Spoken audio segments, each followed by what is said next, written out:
ano, ano ko lang sa post sa isang, Blue app na kakarating lang daw niya sa amo niya, pero 3 days gusto niya magpabalik sa agencies. Why? Kasi walang internet. Talaga ba?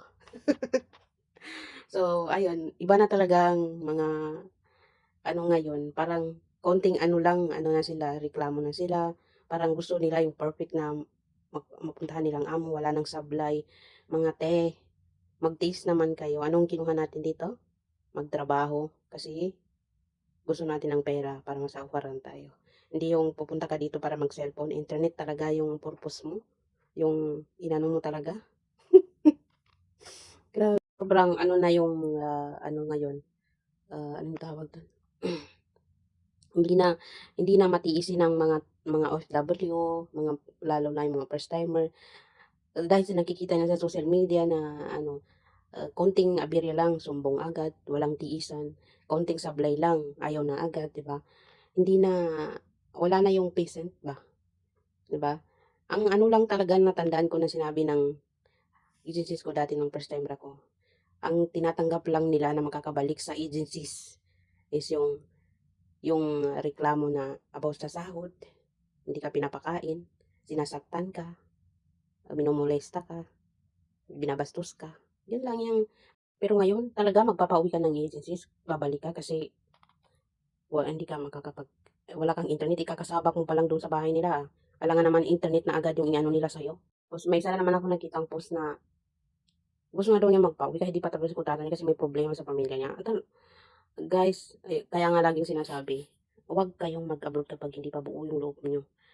Kasi dito, paswertihan lang sa amo, no? At saka, ano ba yung purpose mo? Bakit ka pumunta dito? May kontrata na kailangan mong tapusin.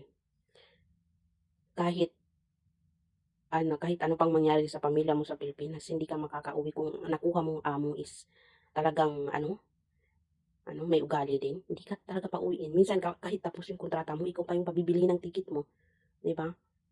So bakit wala ng ano ngayon, iba na yung generation ngayon. Okay, gets ko naman kahit pinagdaanan ko na dati na hindi ako binigyan ng cellphone, pinagamit ang cellphone ng amo ko dati na hanggang natapos yung kontrata ko, hindi talaga ako pinagamit ng cellphone. So gets ko naman ngayon kahit na sino naman ang ayaw na walang cellphone, 'di ba? Sino naman ang gusto na walang cellphone, walang internet.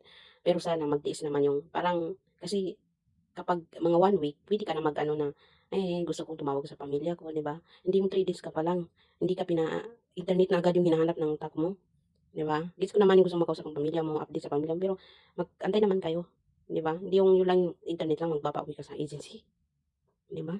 Tapos yung iba naman pagod, masakit na daw ang katawan niya. Hindi ko sinasabi na hindi ba ano yun, valid yung reason, pero ibang usapan naman kapag yung pagod na kasi siyempre may trabaho tayo, 'di ba? So, mapapagod talaga tayo, sasakit ang katawan natin kung 'di pa sanay yung katawan natin magtrabaho, 'di ba? Ibang usapan kapag, yung overwork naman, pero kung simpleng pagod lang magpapauwi ka, 'di ba?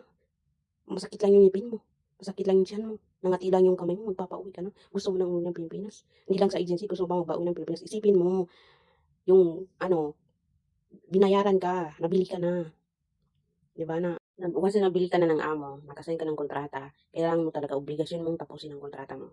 Yun yung ano nila, tapusin mo yung kontrata mo kasi yun ang may sahod ka pa niyan, 'di ba? Sinasahuran ka every month tapos binili ka pa nila. So, sa tingin mo, hindi sila mag-aalboroto kapag magpapauwi ka bigla sa Pilipinas na hindi pa tapos yung kontrata mo?